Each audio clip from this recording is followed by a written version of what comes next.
look like if I eat a few of these, I might start tripping. You know what I'm saying? Like some psychedelic crack one. Why they ain't made psychedelic crack one yet?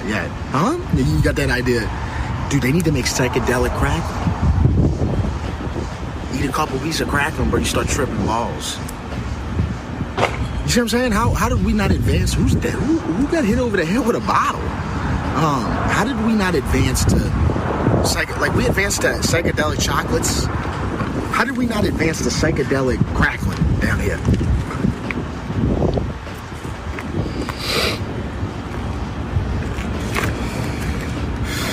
I gotta smoke a Joe. We can probably cut it right now. We just do the crack. Welcome into the 8 o'clock hour of the Great Scott Show, 103.3 The GOAT, simulcast on 1420. When it comes to the GOAT of celebrating tradition, the tradition, red beans and rice on Mondays,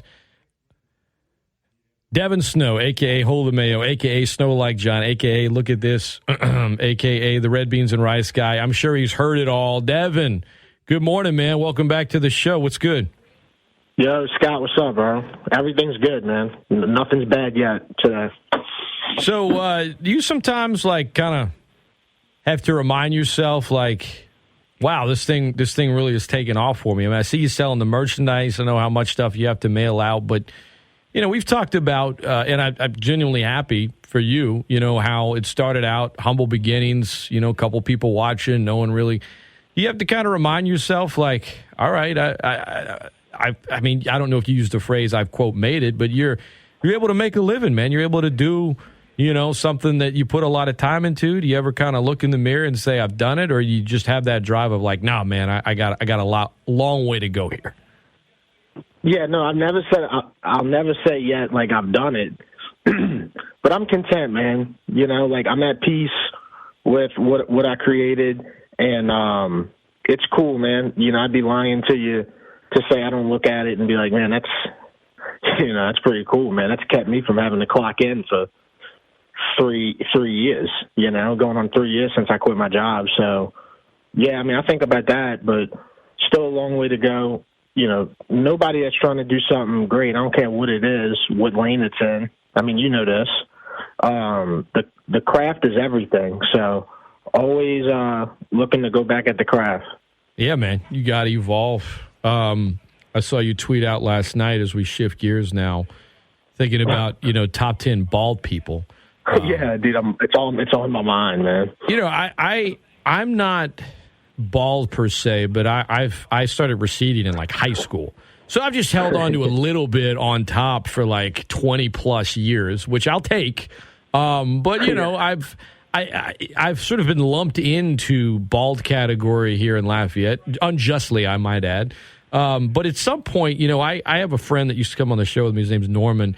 He had this sports take, Devin, that when you if you're an athlete that's balding, once you shave your head, it unlocks the power. You look at MJ. Even Kobe, who had, wasn't bald per se, but when he shaved his head for a little while, Malone back in the day, he had a big bald spot. He finally just started shaving it. And that's once you just embrace it, if it's close to it, I think Durant at some point, man, I mean, not that he needs to unlock any more power, but if he just owns it and just go ahead and just take a razor and take it all off, I feel like big things are in store for him this year. I think you're going somewhere there. That conversation has legs because, I think it's almost like shaving off your immaturity. That, if you look at guys that weren't bald and then became bald, for instance, Mike Tyson, these guys are thriving bald. Look at Joe Rogan. You know what I'm saying? These guys go bald, man, and, they unlock a new dimension to their career. I mean, look at The Rock. I can go on for days. Yeah. Andre Agassi, my favorite tennis player of all time. He was trying to hang on, and, he had this weird 80s looking sort of thing. And he finally, even though he doesn't have some guys just have the perfect shaped head for it. I mean, Vin Diesel, his head is made to be bald. Whereas Agassi's head wasn't even it's not like it looks great, but guess what? Like he hit his peak. He's one of the best tennis players ever, and I really think when he finally just cut it off, he's on the cover of Sports Illustrated, and big things start happening for him. It's such a cool and interesting thing because, like, certain dudes, like you said, man, they just look right bald, and there's, like, certain guys, man, you imagine them bald. Like, you can't imagine, like, Tom Cruise bald. You know what I'm saying? Yeah, like, no. It just ain't right, dude. You know what I'm saying? No. But then you go look at a guy like Bruce Willis, and it's like, okay, that's a nice bald head he has there. I mean, Cal Ripken Jr., you know, Barkley, Yep. you know. It's, of course, we mentioned, you know, MJ, but I think even Shaq, when he started shaving it, it was like, here we go, man. Like, what if like, and like, it's different. I mean, like Bradshaw, right? Like Bradshaw, he was losing it early on, like when he was playing, and yet he was just like, yeah, he didn't even shave it. He's like, he's so good at rocking the bald look that people literally refer to it as like he's rocking the Bradshaw, like, you know, The Bradshaw. yeah, when one of my nephews was born, like his hair just it for a while there as a baby, it only was on the sides. He like literally had male pattern baldness for like the first year of his life, and they're just like, yeah, he's rocking the baby Bradshaw, man. And some guys can rock it, and some guys can't. Like Dick Vitale, if he had like a toupee, like he would have never been Dick Vitale. Correct. Yeah, no doubt, dude. He just would have been like an insurance salesman or something. He would have been like, every time you get too excited with the diaper dandies, you know, the wig would move a little bit. Like, I don't know. If I ever just decide to just take it all off, like I will never get a toupee. I can't do it. I couldn't bring myself to that. Yeah, I got a funny story about that, actually. My grandpa would hate this story, but whatever, I'm going to tell it. You know, I didn't know that my grandpa had a toupee until I was like 16, 17 years old, you know? And we were like I was sleeping on the couch, he was sleeping on the other couch. We were going to Disney World the next morning. And all of a sudden I just heard like, bro, it's like, you know how when you're sleeping, but you're kind of starting to wake up, but you're still kind of sleeping? Well, I just heard like this Velcro start, like, you know, this Velcro sound, bro. Almost like you were like, I don't know how to explain it, but just that Velcro sound, right? Wow. And I look over to my left, I'm like, holy smokes, bro! My grandpa's taking his hair off, you know. And that was the day that I found out that he wore a toupee his whole life. Was it kind of dramatic for you, like as a teenager? What? Bro, it was so dramatic. I don't even know who you are right now. Yeah, I was like, man, this is it's like watching somebody transform, man. It was overwhelming, bro. It really is. And then if you're kind of receding and you get plugs or whatever, I don't even judge you. That's okay. But if you're like a famous bald person that then gets hair, what are you doing? Like Brian Urlacher went from like one of the most menacing looking, like he was one of the most famous bald people on the planet. And then he finishes playing, and he gets some procedure, and he looks like, I don't know, he looks like he'd work at the books, like at the library, like right this way. Yeah. Let me show you, you know, the section on hair history or something. And he like promoted it and talked to. I was like, I don't think this company is getting the value they think they're getting. Basically, they're just making people that shave their heads be like, okay, I definitely don't want that. I feel like Urlacher, I don't know what he's doing today, but I bet he lost a lot of power that day. Yeah, and it's the old rule, man. It's not what makes you feel good as far as like this hair company, right? Like they're just excited that Brian Urlacher's bald, bro. But it's what makes the people feel good. We don't feel good looking at a haired Brian Urlacher. So yeah, dude, that's totally just, you got to know when your bald is booming, bro. That's right. We're talking bald, ball, and beans with Devin Snow this morning. Hold the Mayo on Twitter at SnowLikeJohn. If you don't follow him, do it. The tradition. I mean, I share your content, man, and I get comments from people that are like, this guy's a gift. I got to ask you, man, did you have any history doing like improv or anything? Because you know how to just kind of let it fly off the handle. You know what I mean? Yeah, I've just always been that way, man. Even when I was younger in school and stuff, you know, I remember being in like, what was it, like 5th grade, 6th grade. You know, I would always do this skit at the end of class. The teacher would just let me do this for like 3 minutes. I would basically not pay attention the whole class. I'd write a skit, and then I'd perform it at the end of class, which was basically just like pop culture headlines and stuff like that. I called it manners. Dude, I was in elementary school when I was doing stuff like that. So, I always, I don't know, man. I always just wanted to make people laugh. And naturally, I'm so sporadic with my mind that I think it's just like people don't see a lot of people like that, or they don't hear from a lot of people like that. I'm so sporadic, man. Like, you watch my content, it's like at the end, you're like, dude, what just happened? Like, there's so many elements and so much like bizarrety in my stuff. It's just like, man, I even look at it, I'm like, man, that was a lot to take in, but that was pretty funny, Yeah, I think that's like the key for me. I think that's why I enjoy it. Like, as somebody that was diagnosed with ADHD at a young age, for me, I same thing. It's kind of like if the back in school and they're like, I guess there weren't that many access. Like, my parents had a video camera, and my friends and I would always make movies and dumb things and videos, and my sisters would too. But I guess it wasn't as like easy today as just grabbing a phone. But any time a teacher was like, well, you can write a report or you can make a video, there'd only be like 2 kids or 3 kids in class that would do the video. And I would always be like, wait, I get to do a video, I don't have to write anything, and I get extra points?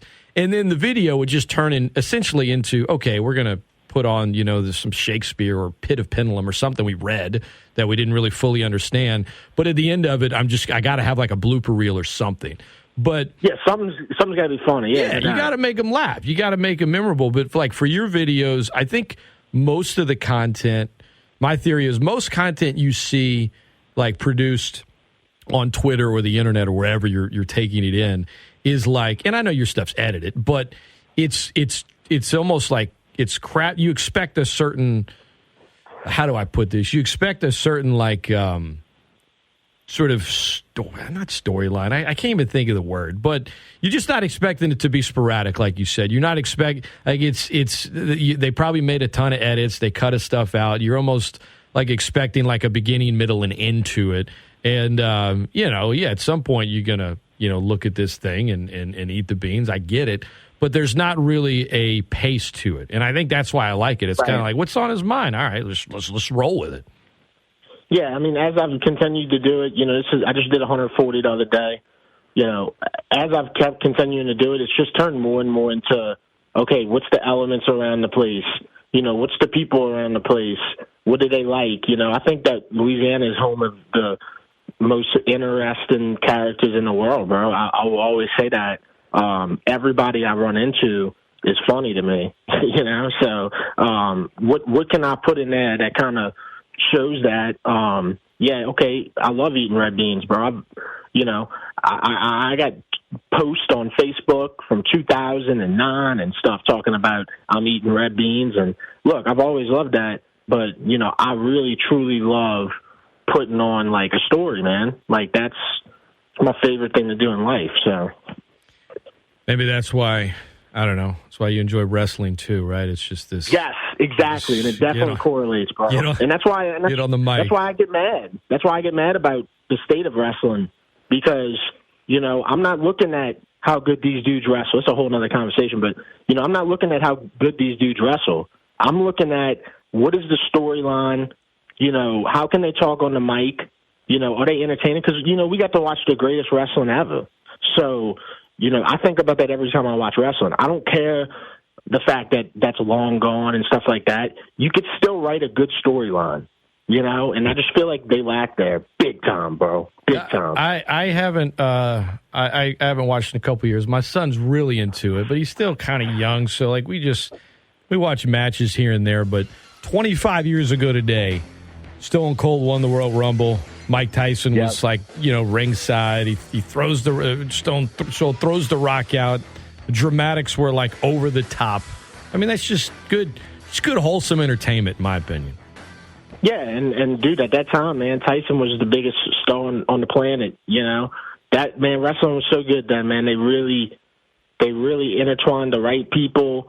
That Shawn Michaels Stone Cold match at WrestleMania with Tyson as the ref. I mean, that is like the Super Bowl of the WWF, like the best Super Bowl of the that moment was great, man. It really was. Devin Snow, I guess. Mike Tyson, I interviewed him once on this show years back, and I asked him all kind of different stuff, and I was asking him about, wrestling, and he's like, what I learned really quick was that the fighting was fake, but the checks were real, and I was all in. I was like, there it is, man. There it is. Dude, he's one of my favorite people, bro, on the internet, bro. You want to talk about aged like fine wine, man. Bro, Tyson is just like so himself. His podcast is just gold, bro. Just gold, dude. Anytime he goes on somebody's pod, I watched him on Full Send podcast the other day. You know, he's sitting there taking DMT and talking about just everything you want to hear about. Devin Still, our guest. Yeah, he's sporadic. He's all over the place. No, it's definitely one of my favorite interviews I've done in my career. He was I interviewed him. Yeah, he was on the show, not in person. It was on the phone. He was in Vegas, but he was doing a one-man show at one of the casino circuit, one of the ones in South Louisiana. And I just got in touch with his publicist. I was like, hey, we're giving away some tickets. I can have him on and promote it. And she's like, I'll reach out. And he talked to me for like 20 minutes. It was great. Dude, I love that. Yeah, man. Awesome. And we he was like, we're good. He's like, my wife's doing Pilates. The kids are downstairs. I got time. Let's go. But he kind of, you can tell he's done it. He tried to like butter me up at first. I was referencing, like 30 years ago he won this, boxing title. He's like, man, wow, 30, Scott. When you were a kid, when you heard someone was 30, they made it seem like they were like a grandpa. And I'm like, you know what? I know what you're doing here, but you're right. You're right. It did seem very old. He's like, he's making me feel old. But he walks that line of like, I know what people want to see, but I'm also going to be myself. But I'm also going to kind of, I have some say in how this is going down. Like he's a pro at it, man. And you're right as far as like aging like a fine wine. I mean, people could talk about how he had the most devastating uppercut. They could talk about all the, some of the bad, terrible things in his life, but how he overcame it. And now it's like people I just want to hear Tyson talk because he's entertaining. That's it. Yeah, you just couldn't have told me 20s. Like, let's just go back to when he got knocked out by Lennox Lewis. You couldn't have told me then that in 20-something years, Tyson's going to be as relevant as ever. He really is, and it's just like, wow, bro, like, he really, like, he's here for life, Yeah, he no doubt. And I don't know where Lennox Lewis is now, but Tyson's all over the place. 18 That after was my favorite era of boxing. That was my favorite era of boxing, man. So many names. Many names. Boxing I was in it too back then. 80s and 90s boxing was incredible, and just not that big of a fan of it today. With respect to all the boxers that are putting it out there. I mean, I respect the boxers itself, but the sport and how it's promoted and all that other stuff, it's not what it used to be, man. I think the glory days of boxing are undoubtedly in the past. With that, let me ask you a couple of questions. Where do you think Sean Payton's coaching next year? Well, I don't know, but for the longest time I was holding out, hoping that the Cowboys would lose the first round, because I really thought he would go there, like, no matter what. I even thought when he left the Saints, the day he left, I was like, man, this dude done talked to Jerry Jones. Yeah. Jerry Jones said, hey, man, I got barrels of money for you, dude. Just hang in there. You go work for Fox. We'll do a little cover-up job on Fox. He barely talks on Fox. I don't know if you watch him. He comes in at the end. He says, like, a sentence, and that's it. He's great. I mean, you talk about controlling the narrative. He's done good at orchestrating this whole exit strategy. Like, the reality is he quit on the Saints. And that's it. He did, but he's like, all right, I'm under contract. I want to go somewhere else. I want to coach again.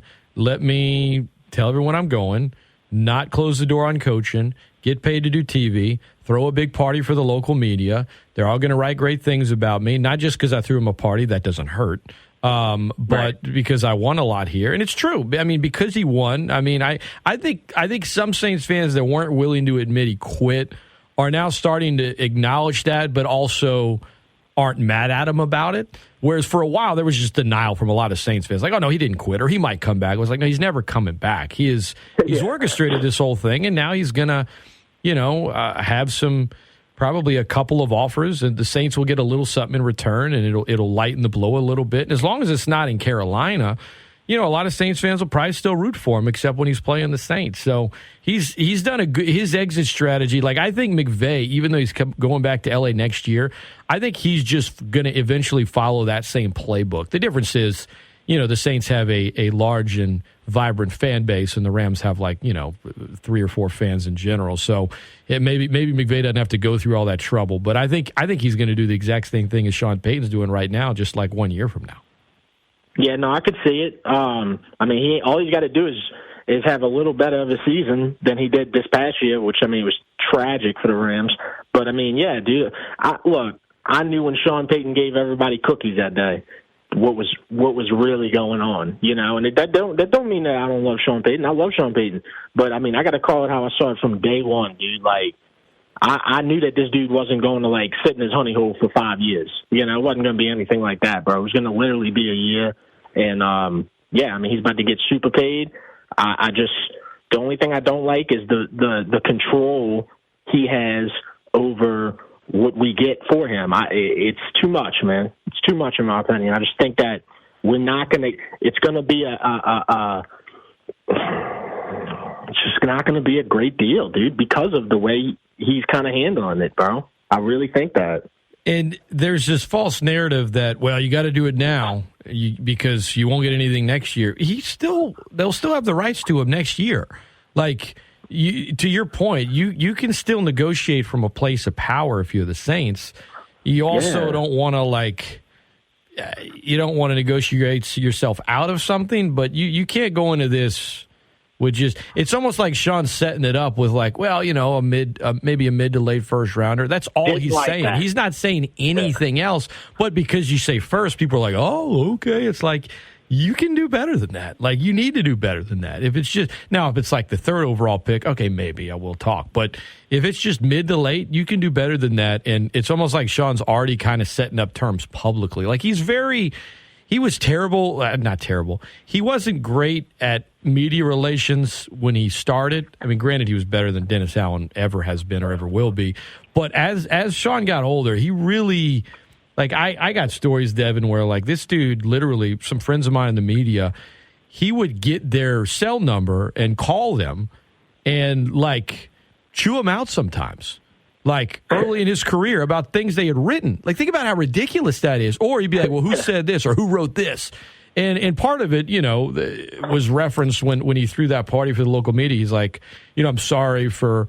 how I talked to some of you guys when I was younger. He wasn't just talking about how he talked to him in the press conferences that we see. I'm just telling you, he I think early on he's like, how can I control the media? And then he figured out, you know what, honey's better than vinegar. And so, and that, not to say that after a press conference, after a loss, he wasn't going to be PO'd, but he eventually found this sweet spot of how to navigate it all. And I think to his credit, he's done a masterful job with his exit strategy because he's going to be coaching somewhere next year. He's probably going to be the highest paid coach in the league. And most of New Orleans and Saints fans, here in Lafayette and all over, are still going to love and respect the guy.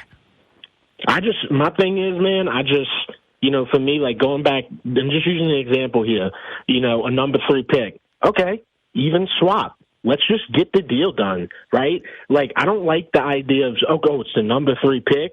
Yeah, dude, the number 3 pick, and I'm just using it as an example, it's great. It's a great trade for Sean Payton. You see what I'm saying? That's a perfect trade for Sean Payton. The 22nd pick, maybe with a couple other picks, we've fallen short here, man. We are giving up the greatest coach in the history of the football team. So let's get a great pick. Dude, even if it's a great pick, it's not gonna add up to what Sean Payton did for this organization. So I just don't see where we don't see that, and I hope we do. I really hope we do. Dude, he's worth the top 5 pick. Period. That's what we need to go after, in my opinion. Devin Snow, our guest. Tradition every Monday. Red Beans and Rice. Check it out. His gear. I've seen your gear around Lafayette before. We've heard from listeners that have. Josh, he always listens. He loves when you come on, but he rocks the gear. People end up eating red beans here on Mondays, not because you created the tradition. You just inspired them to take part in it. Of that, you've done 140. What's the worst one? What's the worst one you had to do? The worst one. And I know that sometimes you get a bad one, and then you just like, all right, I'm bailing. Let's go somewhere else. Like I know that's happened before too. But yeah, the worst one was not too long ago. It was either that bowling alley. Okay. Which let me say this: the vibes at the bowling alley were great. I mean, you see 100 senior citizens, every lane's taken. You know, it's nothing like you really ever walk into, but. The beans sucked, right? A lot of butter, right? A lot of butter in those beans. Yeah, there's a lot of butter on that. Yep. And the other place that comes to mind is the place that had the water beans, and I can't remember the name of it, dude. Maybe it was Juno's. Yeah, it was Juno's. And it was just I took a bite, bro, and it was like literally it was like taking a spoon scoop of Ozarka water, Ugh. and I was just like, no way, bro. I couldn't believe it, dude. I was like. There's no, like, they forgot the seasoning or something. Maybe they were just out that day. I don't know. You know what I'm saying? But it was like scooping water. It was like you walked into a place in Maine, Yeah. Like, I mean, my late grandfather grew up in Maine, and I used to make jokes like, he ended up moving to New Orleans, and that's where he spent most of his life, but it was just like, oh, these New Orleans cookbooks. He'd be like, well, there's some cookbooks in Maine. I'm like, I already know how to boil water. All right, I don't need.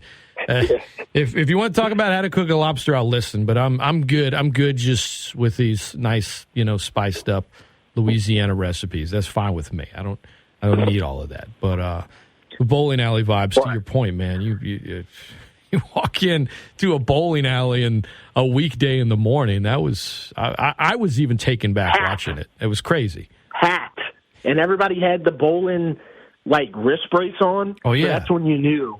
That's when you knew that everybody there meant business. You know what I'm saying? And I couldn't even get a lane. So yeah, man. If you ever want to know what anybody over 70 is doing, man, go to your local bowling alley, bro. It'll blow your mind. 28 after the hour. Devin Snow, our guest. I've kept you for a while, man. I appreciate you taking the time. Let's talk Pelicans, and then we'll do an on the beans or off the beans test, and then we'll let you. Are you good? You good for a few more minutes? I don't want to. Yeah, dude, I'm fine, man. All right, cool. No worries. So our guy Jonas. I mean, I feel like Jonas has had this. Not for me. I mean, I've always appreciated this dude. But in the last year and a half, he's gone from like really appreciated, but not too many people were paying attention, to third wheel, to funny, to man, I don't know if he's really the guy they should trade him, which was always ridiculous, to now I think people are like seeing he refuses to miss any time, even when he's playing hurt. Like, he's an Iron Man. The things he says about, look, I've been in the league a while. Like, I don't care about stats as long as we're winning. I just want to win. So if I get, a 30 and 15 game, or if I have a game where I only play, 20 minutes and have like 6 and 3, did we win? Like, it's going to be a different guy on a different night. Yes, everybody wants to score, but that's not going to be conducive to winning. I didn't say it, his exact words, but that's essentially, the Cliff's Notes version of it. Like, how can you not appreciate this guy and what he brings, even with his limitations? His basketball IQ is so high. Like, defensively, when he struggles on defense, it's not because he's making the wrong play. It's just because he wasn't able to move his feet laterally quick enough or get up high enough. But, man, to me, I get that, with a bad game, maybe the Jonas economy's down a little bit. But, Devin, if you ever released like a On the Beans Hall of Fame list, I mean, would Jonas be a first ballot? Yeah, no doubt, bro. And then, dude, it's like you said, man, his only downfall, if you want to pick one, is when he plays against a big guy that's kind of a stretch big guy, and he's got to go guard him out there on the perimeter or whatever, That's when Willie Green will usually, like, put Larry Nance in and, see if that he can match up with that. But, if you look at Jonas's numbers, if you look at Jonas's production, if you look at Jonas as far as, like, he's playing every game. Dude's a huge dude, bro. It's a 7-foot dude, 265 pounds. It's not like he's 23, bro. He's 30, right? And he won't miss a game. No, he refuses to. They've approached him and said, hey, do you want a rest day? like load management. He's like, no, I'm not doing that.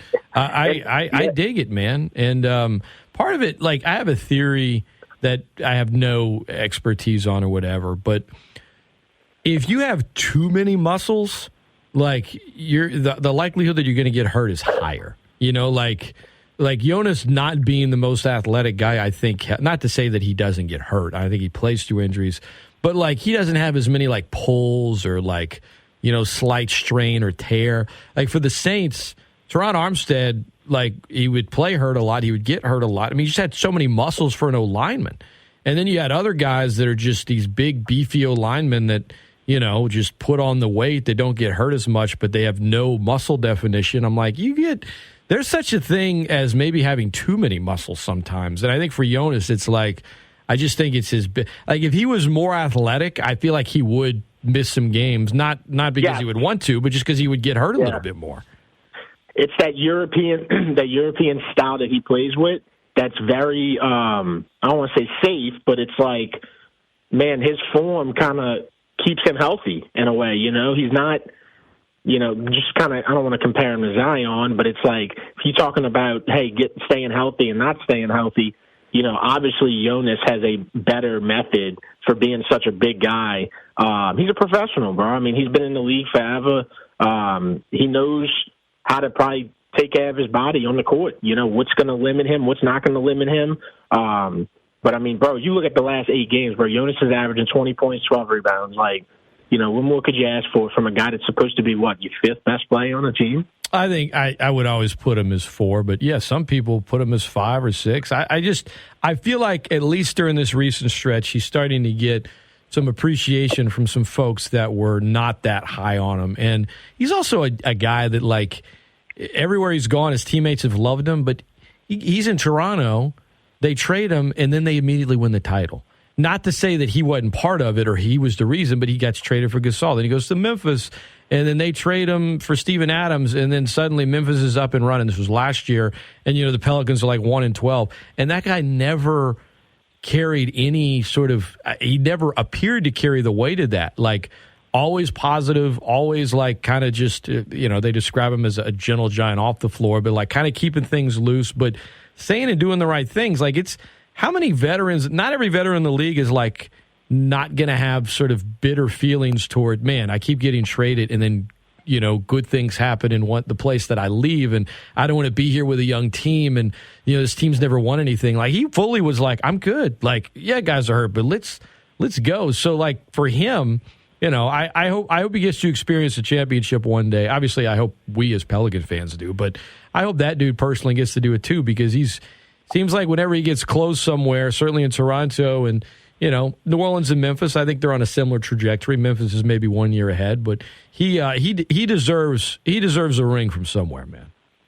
Yeah, thing is with Jonas, that I think happened was, like you said, like he kind of, you know, he got bounced off a couple teams, and he kind of just absorbed that, and, man, he really got better, man. This is like last year and this year, the best years of his career, bro. Like, straight up, dude. Like, and that's with all this star power. I know that we don't ever really get to see all the star power play on the court together, but, I mean, man, when he's had to take the load, Jonas has done it well. Now, the only bad thing is the Pelicans ain't really winning right now. You know, they've won 3 of their last 8. So, you know, that's a whole nother conversation. We can't sit here and just, you know, watch the season piss away, man. And that's what we're doing right now, bro. I hate to say it, but it's what we're doing by not having so many guys playing, you know, again. On the beans, off the beans. You ready for one more? Yeah, let's do it. All right. Now, typically when I've done this with you, I've listed like a food or a place, or I've stuck to sports. Today, I want to go like Hollywood. I want to actor and actresses on the beans or off the beans. Let's start with Meryl Streep.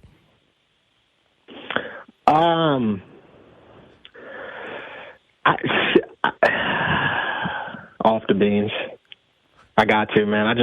She ain't done nothing for me really as of late, so I'm just being honest. Off the beans. It's not that she's always been off the beans. You just mean currently she's off the beans. Yeah, that's all. 2023, okay. You said Meryl Streep, bro. It's like, I'd imagine that she's off the beans. All right. Hugh Jackman. On the Beans. Always. My favorite mutant. I mean, Yeah, you know, I grew up on X-Men and Broadway musicals because of the family I grew up in. And the man, you know, was Jean Valjean and Logan / Wolverine. So no matter what, he just, you know, I when he worked on the Wolverine on Logan, which was one of the best movies ever, is a masterpiece. Yeah. They filmed some of that in Louisiana, and a friend of mine, she works, you know, in film production, and she said it was a hard shoot, right? They worked hard, but that dude brought it every day, always smiled. Found out through a second party that her mom was battling cancer and was, you know, a Hugh Jackman fan, and wrote her a letter, filmed a video. Like, she didn't even ask him to do any of this stuff. And that stuff doesn't get out in the public, but I was like, you know what? Sometimes it's good to know that, like, people you like in show business are actually good people, and Hugh Jackman's one of those. Yeah, and X-Men, man, like, always has been something where, even though they've done a lot with X-Men, you know, I just think that they could do so much more, you know, because that was truly, you know, I know they do a lot with, like, Marvel, with, like, you know, the Avengers and all that stuff. You know, X-Men for me was so cool, bro. Yeah, it's it. It really was, man. Like, so many cool characters, just the idea of them being mutants. And I don't know, to me, it's like almost better than the Avengers, you know? It's always been my favorite. I grew up on the X-Men for sure. All right, let's go with America's Dad, Tom Hanks. Oh, On the Beans, bro. Love Tom Hanks. You know, man, bro. So I'm just thinking in my head of any movies he's made that I didn't like. You know, I love, you know, first movie I think I ever watched in my life and ever was Big, you know. And, man, I could still watch that today. Tom Hanks, Castaway. Oh, my God, man. Castaway, Wilson, Catch Me If You Can. You know, so many bangers, bro. Whatchamacallit? Toy Story. Yeah. Toy Story. I mean, yeah, Tom Hanks on the Beans like any day you ask me. Okay. He's perpetually on the Beans. Oh, my God. Tiffany Haddish. Tiffany Haddish. Remind me who Tiffany Haddish is again? So she's a stand-up comedian. I think she had she had a run recently. She was in like Keanu with Jordan Peele and them. She was in Girls Trip, I think Night School. Yeah, I don't know enough of her catalog. I probably should have. I got to TBD that. I got to TBD that. Right. Yeah, I got to TBD that. But I mean, I've heard a lot about Tiffany Haddish, but I just haven't really. She's funny. Yeah, I got to TBD. She's that. funny. Yeah. Okay. All right. Bryan Cranston. On the Beans, and also has been down here a few times. I know. So that with honor, your honor show filmed down there. So yeah, like, definitely ties to Red Beans right there. Like, if you had to ask me, hey, has Bryan Cranston ever eaten Red Beans before? I know that he has. Okay. Samuel L. Jackson. Another great bald guy on the Beans. Okay. I mean, that's two bald legends right there, man. Woody Harrelson. Another bald legend. You see, I'm going somewhere with this. I got the bald theme going. I'm trying to end the segment like we started it. Ray Fiennes. Ray Fiennes. You know who that is? I think he's the star of The Menu currently. He was in Schindler's List back in the days, but also a bald guy. Okay. I'd have to TBD him just because we just went through 3 bald legends that are all on the Beans. So, like, I got to TBD him. Right. You know, I don't know. All right. Michael B. Jordan. On the Beans. I'm a huge fan of the Creed series. I think they've all been great. I like that dude, man. On the Beans. Cate Blanchett.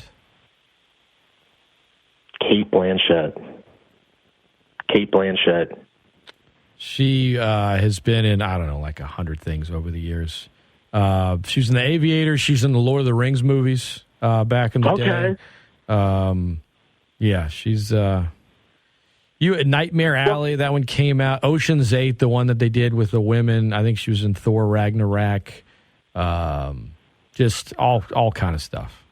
Yeah, well, God bless her. I think she's probably off the Beans. There we go. Okay. all right. Oh, she's off the. If you're not sure, she's off of them. All right, I like that. All right, and lastly, we'll go with Denzel. On the Beans, bro. It's another guy like Tom Hanks right there, man. Like, you know, so many great flicks. watched them all. You know, everybody goes through a Denzel phase where they're like, okay, I need to watch every one of Denzel's movies, make sure I didn't miss any. You know, even if we go into his films that maybe weren't as popular, Equalizer, you know, like even still great, you know. So American Gangster, my favorite movie maybe ever. Man, even when you said Woody Harrelson, bro, like Natural Born Killers, what a movie. Like, you know, like these guys have just made hits, bro, hits. I think last thing on a little story from Denzel to someone I didn't ask you about, but I think Josh Brolin is on the beans. I love that guy, but yeah. Josh Brolin told a story about how he was working on American Gangster, and you know, he had never really worked with Denzel, and you hear all these stories. And I've heard Denzel's really, really intense, like very business-like on the set, right? You don't want to mess with him. And they call cut between the scene they were doing, and Josh said he put his hand on his shoulder for a second, and Denzel threw his hand off his shoulder and said, don't you ever bleep and touch me again, is what he told him. And so Josh Brolin starts smiling and then immediately puts his hand back on his shoulder, you know, like the little kid that's like, don't put your finger, and he just does it again. And Brolin said after he did that he made Denzel crack. And he's like, look, I didn't know if Denzel was like him or if he was just in character. Like, you don't know because you're in this strange world. So he's like, but I kind of like to scrap. And so I just decided, you know, let me just push his button again and just to see what happens. And a lot of people, and Brolin, you know, he was a star, but not as big a star as he is now back then when they were filming that. And he said, like, by the end of the shoot, like, he was one of the few people Denzel would, like, talk to, and he'd make him laugh and stuff. So I love the idea of, like, you know, like, you get threatened, and then you just kind of smile and, like, do it again. Like, okay, let's see where we go here. Anyway. Brolin played that role. He played that role really good in American Gangster, dude. That was, you know, them two together, man. One is the bad guy, one is the cop, which, I mean, they were bad guys, too. But, you know, man, he really played that good. He's good. And then, you know, I mean, the Goonies, that's when I was a little kid. Oh, yeah. You know, one of my favorites one of my favorites of all time. And last thing on Denzel, I think if you're like, you're probably on the beans if you're so famous that, like, one name people know you. And it's like your real name. Right. Like, you know, like Jay-Z that's a stage name, but like Flea, it's a stage, but like Madonna or Bieber, yeah, like Denzel and like Zion, like those are their first names. Yeah. And yet you say that name, like there are other people named Zion, there are other people named Denzel, but all you have to do is say Denzel and everyone knows, oh, you're talking about Denzel Washington. You know, like you can't just say like Tom, right? And it doesn't work that way. I mean, there's Hanks, there's Cruz, there's Hardy, Scott, or Devin. Right? You know? You can't.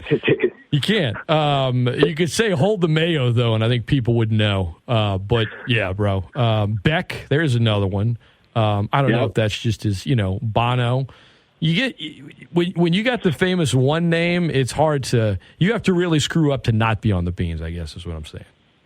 Yeah, I'm just thinking of so many right now. Yeah, like Bezos. You know, like there's so many just one-namers like that, man. But hey, I mean, I'm thinking of another one too, bro. Hold on, Goldberg. It's a Bill Goldberg cornbread right there now. yeah, I'm on bald people right now. I just can't get off of these bald people right now. Vin Diesel. All right, well, bonus one. Vin Diesel on the beans or off the beans? Dude, you know, Vin Diesel's getting a lot of like respect just as far as like time flying by and people just respecting. You know, somebody had him number one on that bald list last night. I'd say off the beans though, bro, because you know it's almost like Bobby Abad says all the time. What have you done for me lately? What has Vin Diesel done for me lately? So you're not a fan of the Fast franchise? Yes, I am absolutely. But the Fast franchise fastly became something that happened like 20 years ago. Okay. So all right. I'm just like, you know, if we're talking about guys like Tom Hanks, Denzel, you know, Woody Harrelson, you know, these guys have kind of still made some things happen in that time. Not the greatest things in the world, but they still made some things happen. What has Vin Diesel done? The Pacifier? I don't know. Wait, there was a bunch of I mean, I'm not even a big Fast. I haven't seen all the Fast movies. But But like I want to say the one F9 came out just like, I don't know, not that long ago. Wait, the ninth one. Right. I didn't get past 4, man. Okay, there you go. You probably, between you and I, you got out when it was still somewhat of a it almost, at some point, Diesel realized, man, people across the world, especially in other countries, but also in the U.S., will spend a lot of money to the more ridiculous that these things get. Like, the more unrealistic it all gets. And it's almost become like a caricature. And now they're filming the 10th one, and apparently it's, the budget's out of this world. I think in one of them they like drive in space or something. I mean, a big difference from the first one where it was kind of like Point Break on, race car driving. I mean, it changed a lot. It's like the second one, like, man, we just wanted simple things. Like, we were excited just to see Ludacris. It was just like, and now it's like, okay, yeah, it's $1 billion set, and there's, all this different stuff going on. And it's like, dude, like, Paul Walker's gone, bro. Like, it's just never going to be the same. Devin Snow has been our guest. Man, I didn't know how long we'd talk, but at some point I got to hit up a break here. So I appreciate you taking the time. Real quick, for anyone listening that doesn't know who Devin is, you want to plug anything, man, where they could check out your content? Yeah, the best place to really keep up with me is on Twitter, at SnowLikeJohn, JONN. I write blogs that nobody reads, www.htmsports.com. That's also where you can get my merch and stuff. I put it up there every Monday at 7 a.m. I got a Red Beans hot plate with king cake in it right now. That's selling off the shelves, so I'm happy about that. But yeah, man, if you want to keep up with me, I'm on Twitter at SnowLikeJohn, and I engage pretty often on there. Awesome stuff, man. I appreciate you taking the time. Let's do it again in the future. Yeah, Scott, always a pleasure and an honor, man. Stay bald, brother. You got it. All the best, Devin. If you ever start losing it, bro, you gotta, you can't be like your grandpa. You gotta just take a razor to it now. Yeah, I don't know, man. Appreciate the good hair you have. All right, don't take it for granted. That's all I'm saying. No doubt. All right, brother. All right, see ya. Stay bald.